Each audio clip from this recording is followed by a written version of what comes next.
Salut très chers abonnés.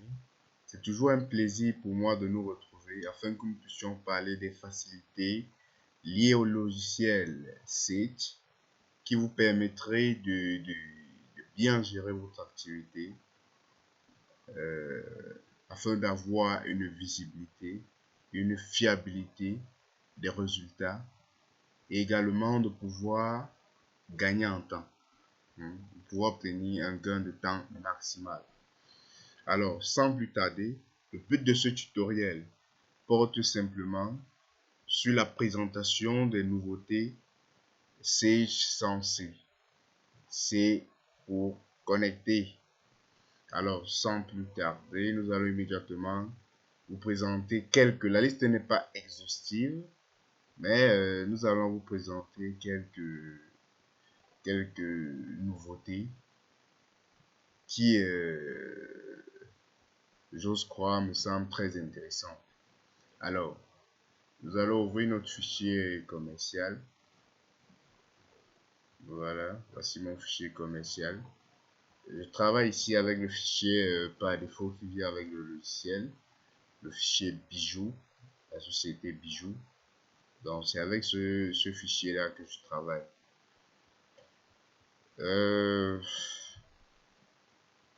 Nous allons voir la première nouveauté, qui est celle qui s'affiche directement lorsque vous lancez l'ouverture de votre fichier. Il s'agit ici de la nouvelle option mémoriser le mot de passe. Alors, après les versions antérieures à la version i7,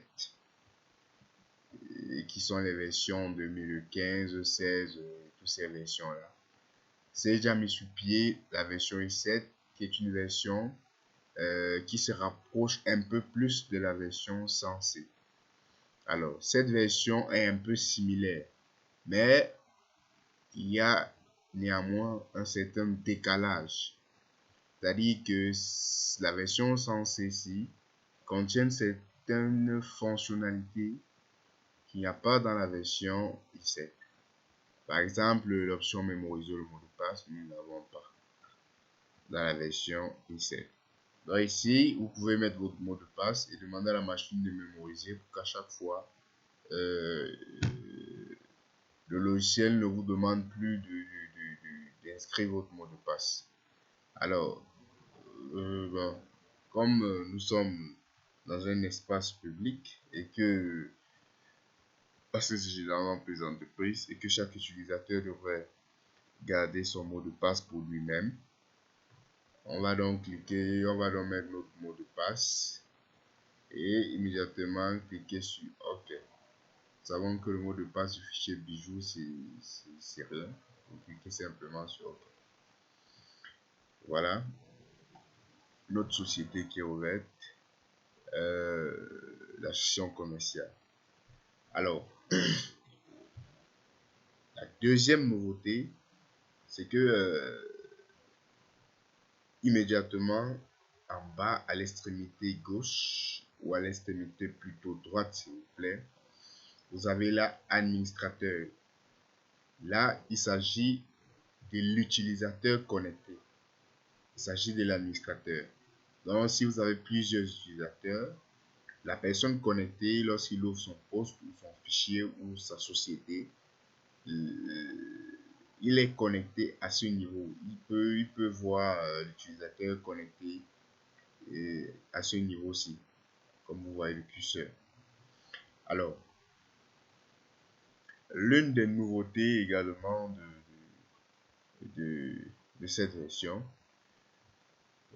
on peut dire que c'est depuis i7, c'est que deux personnes ne peuvent pas être connectées. En fait, une personne ne peut pas être connectée en même temps. Ce qui n'était pas le cas de la version, par exemple, 15, de la version 16. Donc ici, lorsque l'administrateur est connecté, l'administrateur ne peut plus être connecté sur un autre poste. Ça ne peut plus être connecté sur un autre poste. Si vous créez par exemple le poste comptable, le poste comptable, dès lors qu'il est ouvert, il ne peut plus être ouvert dans un autre poste immédiatement. Donc, en fait, si vous essayez d'ouvrir avec le même accès, on vous signalera qu'en fait cet utilisateur est déjà connecté. Donc, c'est aussi l'un des avantages que les versions 16, 15 et antérieures n'avaient pas. Alors, immédiatement, nous pouvons également voir la nouvelle ergonomie des IntuiSage. Vous voyez là une nouvelle ergonomie et la couleur prépondérante, je ne sais pas comment je peux l'appeler, ou c'est le gris, ou c'est le gris foncé, ou c'est le noir. En fait, c'est celle que vous voyez. Voilà la couleur prépondérante. Et contrairement aux versions antérieures, il n'y a plus de favoris. Anisette comme Anisette. Directement, Sage vous affiche ici les favoris. Donc, vous pouvez immédiatement accéder à la liste des clients. Vous pouvez immédiatement saisir un document de vente. Voilà. Donc, ici, il s'agit de favoris. C'est l'une des nouveautés. Et ici, il s'agit des liens offerts par Sage pour accéder soit à une base de données, soit émettre des solutions, soit au portail Sage. Voilà. La troisième nouveauté, c'est celle où la possibilité d'exporter toutes les listes directement par un copier-coller dans Excel. Donc je vais venir par exemple ici. Il est possible d'exporter immédiatement toute cette liste de fournisseurs ou je ne sais pas la liste d'articles, ça doit être mineur. Je peux exporter directement la liste d'articles immédiatement dans Excel. Donc on va le mettre en pratique.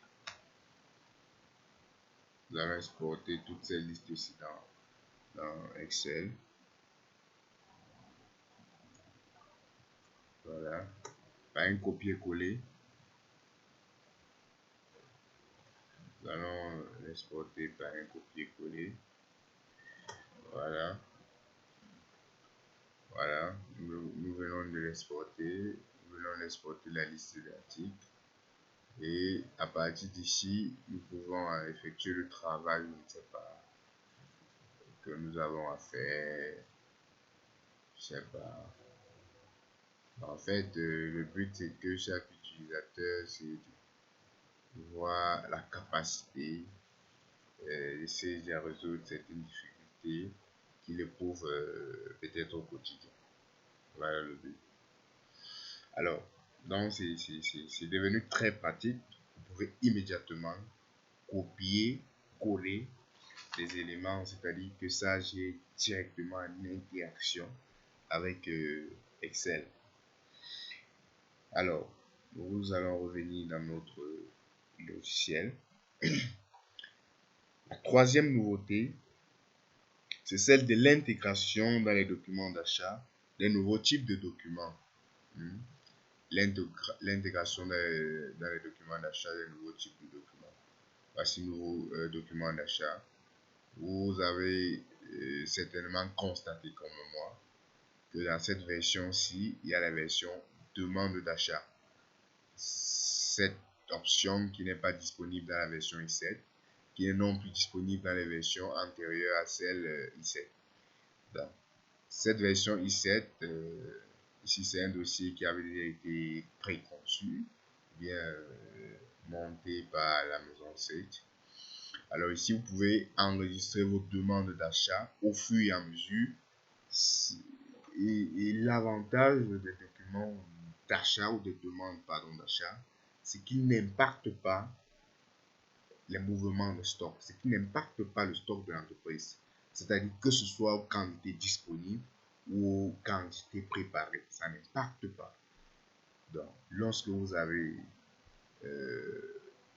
rempli vos demandes d'achat, vous pouvez immédiatement les transformer au besoin soit par des bons de commande, soit par des bons de livraison, soit par des factures, pour bien suivre le processus normal, bien le processus chronologique pour pouvoir arriver à une facture.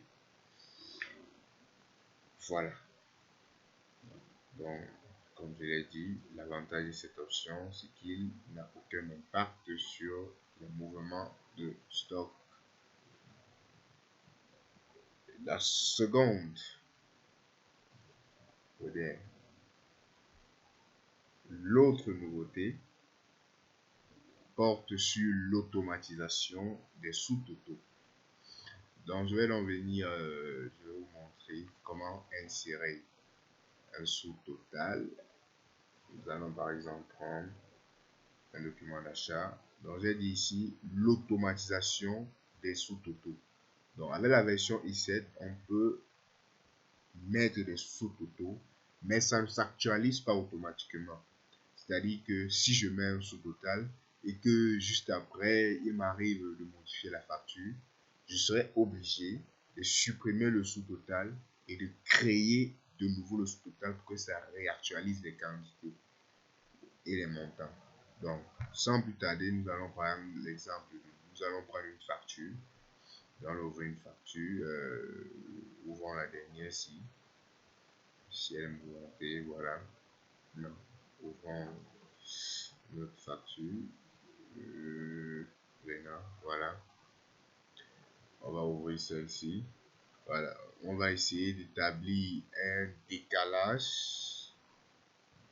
On va essayer d'établir un décalage pour que le sous-total ne soit pas immédiatement rattaché.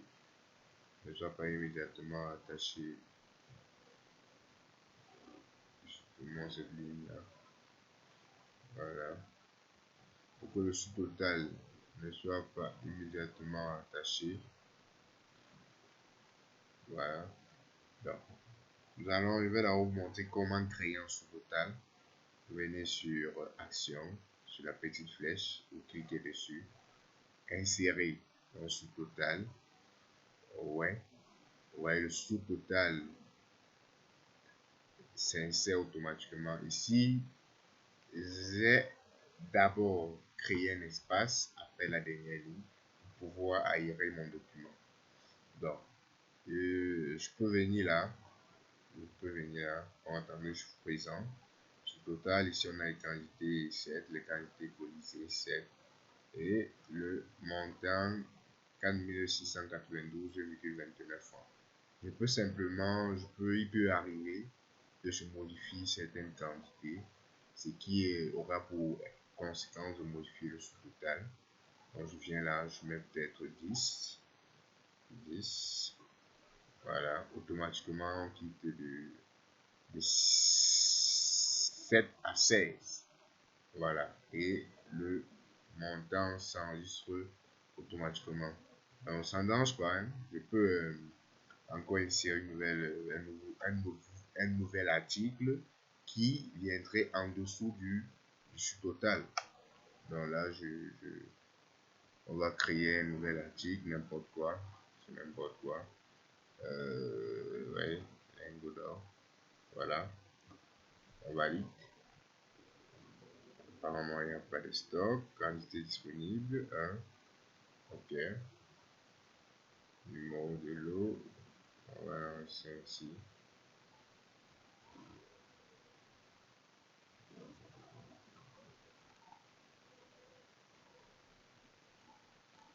L'article n'a pas pris. Créons la chaîne là. Voilà. Vous voyez que le sous-total n'a pas changé, c'est-à-dire que c'est le sous-total appartenant à ces articles ici. Voilà, c'est le sous-total appartenant à ces articles, c'est-à-dire si je veux, j'ai également la possibilité de créer un deuxième sous-total et j'ai ici le sous-total, le total de ma facture en fait. Donc j'ai ici le total de ma facture. Donc, Voilà aussi l'une des nouveautés de la version 100C, et qui était celle de l'automatisation des sous-autos. La prochaine nouveauté que je vais donc vous présenter, c'est celle du réajustement du coût moyen interpondéré uniquement pour les articles mouvementés. Nous avons vu en I7 qu'il était possible de recalculer le CMU des articles dans la globalité. Mais la version censée nous permet de recalculer uniquement le coût moyen unitaire pondéré des articles mouvementés.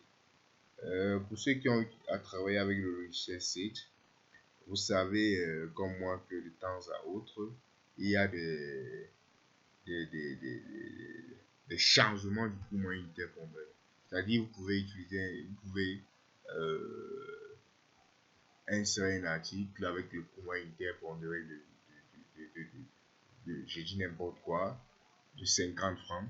Après, vous voyez le coût moyen subitement grimpé, certainement dû aux différentes manipulations, pardon. Et vous voyez avec un coût moyen interpondéré de 75 francs. Or, le coût de l'article, c'était de 50 francs. Et par conséquent, il vous devient impossible de vendre, puisque la machine va vous préciser que le prix de vente est inférieur au coût de revient, si c'est le cas. Alors, ou bien ça va réduire la marge. Donc, ici, Sage nous permet de recalculer le coût. Et en fait, pourquoi Sage a inséré cette nouvelle option, c'est-à-dire celle qui est de recalculer le coût moyen interpondéré uniquement pour les articles mouvementés. Ça permet de vite actualiser les articles, le coût moyen interpondéré des articles. Parce que s'il faut que Sage recalcule le coût moyen interpondéré de l'ensemble des articles, ça peut prendre des heures. Or, en recalculant uniquement pour les articles mouvementés, on gagne en temps et ça nous permet de réaliser plus rapidement notre option. Donc, sans plus tarder, je vais vous présenter cela. Vous cliquez sur le menu Fichier, Outils, Modification du suivi des stocks, non, réajustement des cumuls, voilà. Vous venez là, recalculer les cumuls des articles au coût moyen interpondéré, voilà, voilà. Ouais, automatiquement, ils sont dit réajuster les valeurs uniquement pour les articles mouvementés. Vous pouvez te sélectionner. Mais ici, pour les articles mouvementés, ça veut dire que ça va recalculer pour les articles mouvementés récemment. À partir de là, vous cliquez sur OK et ça recalcule. Il y a trop de nouveautés, les amis. Trop de nouveautés. Je ne pourrais pas. La liste n'est pas exhaustive. Une autre nouveauté qui me vient en tête immédiatement, lors de la création d'un article, je vais vous le présenter. Premièrement, lors du type, ici avec la censée, vous pouvez choisir l'article en tant que standard, vous pouvez choisir l'article en tant que gamme, vous pouvez choisir l'article en tant que ressource unitaire, vous pouvez choisir l'article en tant que ressource multiple. Donc, dans une autre vidéo, je vous présenterai quand est-ce qu'il faut choisir chaque type, en fait, à quel moment approprié faut-il choisir quel type pour tel article. Voilà. Donc, on va créer n'importe quoi là. Référence, bref, c'est n'importe quoi. Voilà. Désignation, on va laisser en standard. Désignation laptop ou BD 0345. Voilà. J'ai dit c'est n'importe quoi. Famille d'articles, je sais pas, on va mettre peut-être un bijou. Maintenant, l'autre nouveauté, c'est au niveau du suivi du stock. C'est-à-dire, vous pouvez choisir un suivi sérialisé, vous pouvez choisir le coût moyen interpondéré, vous pouvez choisir la méthode FIFO, vous pouvez choisir la méthode LIFO, vous pouvez choisir la méthode PALO. Ces différentes options ne sont pas disponibles dans les versions E7 ou les versions antérieures. Vous pouvez uniquement les trouver que sur la version censée. Donc, je ne sais pas, peut-être à votre entreprise, vous pouvez être vous pouvez juste avoir à utiliser, vous pouvez avoir l'avantage d'utiliser la méthode FIFO qui permet de faire sortir FIFO, First In, First Out, c'est-à-dire appelé en français la méthode de PEPS, premier entrée, premier sorti, c'est-à-dire les articles qui sont entrés en premier lieu doivent sortir en premier lieu, ou bien la méthode IFO. Donc ça dépend du, de votre stock, ça dépend de l'entreprise. Chaque entreprise sait pourquoi elle doit utiliser quelle méthode. Mais néanmoins, la méthode préconisée par le plan comptable, c'est la méthode du coût moyen interpondéré. Mais chaque entreprise adapte le style approprié. Par exemple, les entreprises qui vendent des marchandises périssables, ils sont obligés d'utiliser la méthode FIFO, First In, First Out, de peur que les articles ne se périment. Donc, c'est ça qui est la question. Donc, on va l'annuler. Ça, c'est l'une des nouveautés qui est très très importante. La prochaine nouveauté, c'est cette nouveauté-là, je la kiffe vraiment. Je kiffe vraiment cette nouveauté parce qu'elle est très pratique, elle permet de gagner excessivement en temps. Alors, vous êtes dans votre entreprise, si vous êtes vendeur, par exemple, vous êtes vendeur, vous avez établi une facture d'un client régulier et le client vous a fait comprendre qu'il revient d'ici peu de temps pour vous faire le versement, c'est-à-dire pour vous régler. Donc, je sais pas, c'est par exemple la facture Diamant, voilà. Voici la facture Diamant.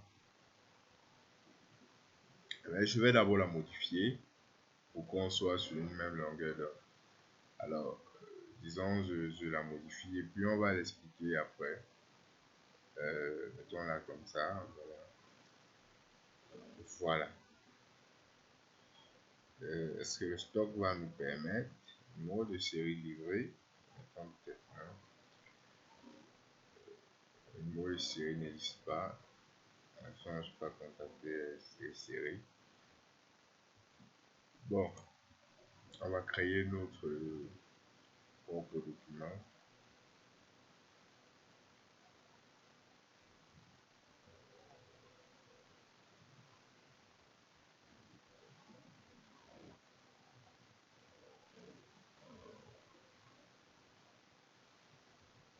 Un instant.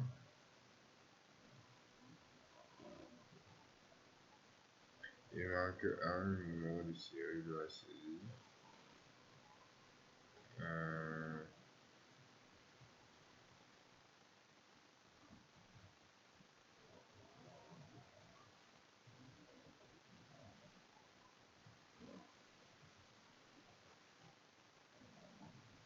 Bon, voici le document en question.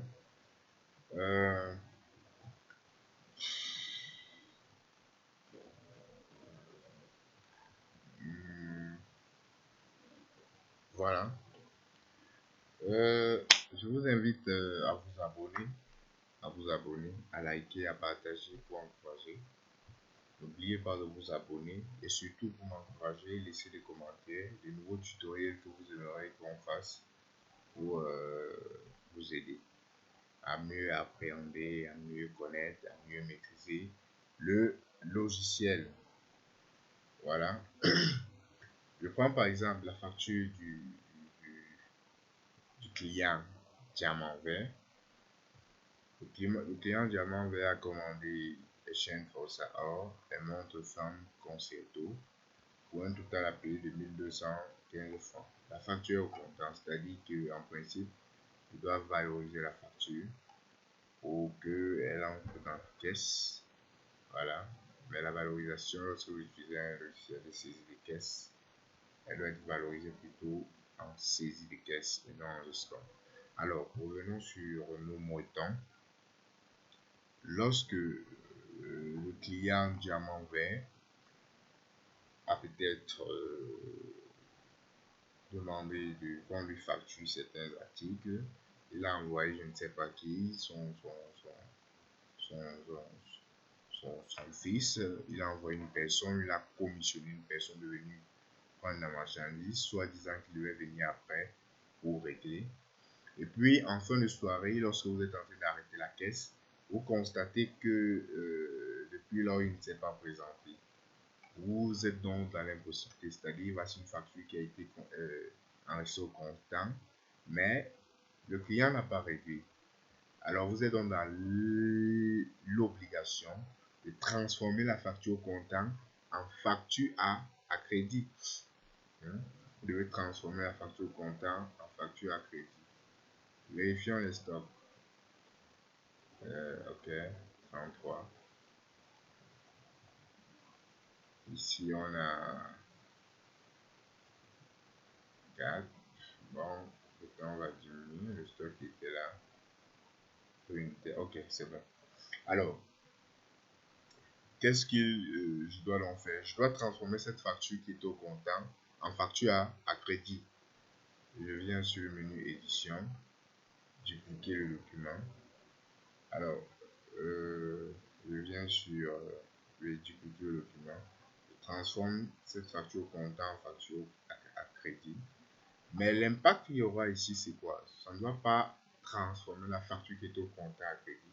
Ça va créer une autre facture plutôt à crédit. Donc, la procédure à suivre, c'est donc quoi? Créer une facture à crédit. C'est pourquoi j'ai multiplié. Parce que lorsqu'on clique sur remplacer, le numéro du document devient estompé, c'est-à-dire qu'il n'est plus possible de modifier ou bien de passer de facture comptable à facture à crédit. Alors, vous allez donc souffrir de dupliquer le document, c'est-à-dire doubler le document en facture à crédit. Le voici. Voilà. Transformer la facture en facture à crédit. Maintenant, lorsque j'ai transformé cette facture en facture à crédit, comme je le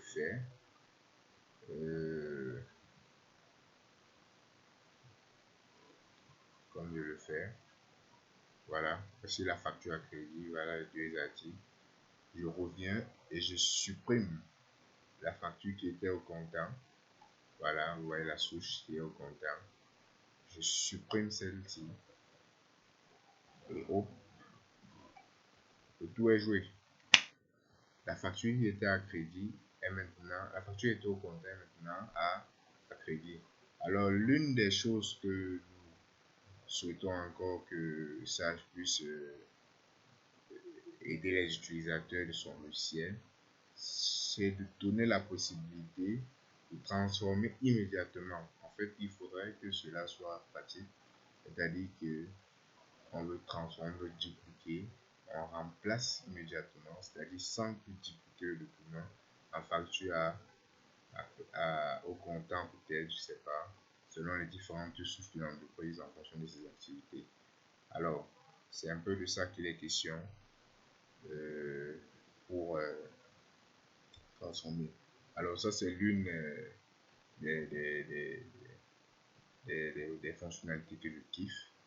Je kiffe sur Sage parce que ça permet excessivement de gagner en temps. Imaginez une facture où vous avez 10 articles, par exemple, qui avaient été saisis et passés pour recommencer. Ça perd extrêmement du temps. Donc, vous pouvez également transformer la facture. Vous pouvez également, au moment de dupliquer, remplacer le document. Vous pouvez également, si vous avez confondu, ça c'est généralement au niveau des factures d'achat, je ne sais pas, si vous avez confondu le nom du client, vous pouvez simplement venir ici, là, vous effacer, vous choisissez un autre client, peut-être Opella, tout ça, voilà, c'est très pratique. J'aime trop cette fonctionnalité. Diamant, voilà. Et vous pouvez également changer la date. Vous pouvez dire que non, en fait, il n'y avait pas enregistré la facture aujourd'hui, je peux rentrer avec elle, je peux avancer. Donc, en fait, c'est ça. C'est une fonctionnalité que je kiffe trop. Alors, avec les versions i7, cette partie-ci, cette partie, comme vous voyez, le curseur est disponible. Mais celle-ci ne l'est pas. C'est-à-dire que vous pouvez changer le nom de client, vous pouvez changer la date, mais vous ne pouvez pas changer la souche. Donc, ça, c'est l'un des avantages de la version 100C.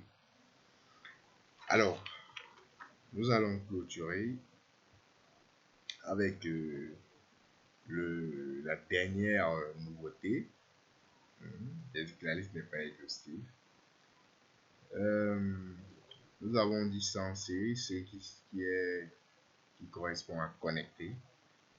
C'est-à-dire que la version censée donne accès au module Sage Online Access, qui est une fonctionnalité qui permet d'avoir accès à sa gestion commerciale n'importe où. C'est-à-dire que vous allez accéder au Sage Cloud et pouvoir consulter votre société à n'importe quel n'importe où, à la maison, au bureau, en voyage, n'importe où. Alors, le logiciel, il est là. Le logiciel est là. Je vous le présente. Donc, il est extrêmement riche.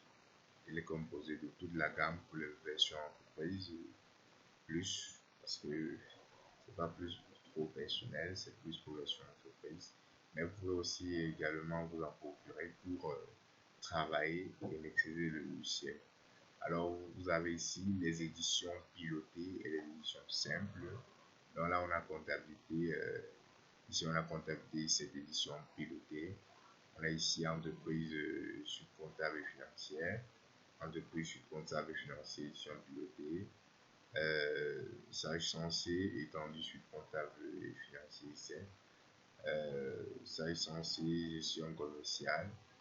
Gestion pilotée, gestion de la production et mobilisation. Moyen de paiement, c'est des caisses, c'est serveur comme j'ai dit pour entreprise, serveur client, trésorerie.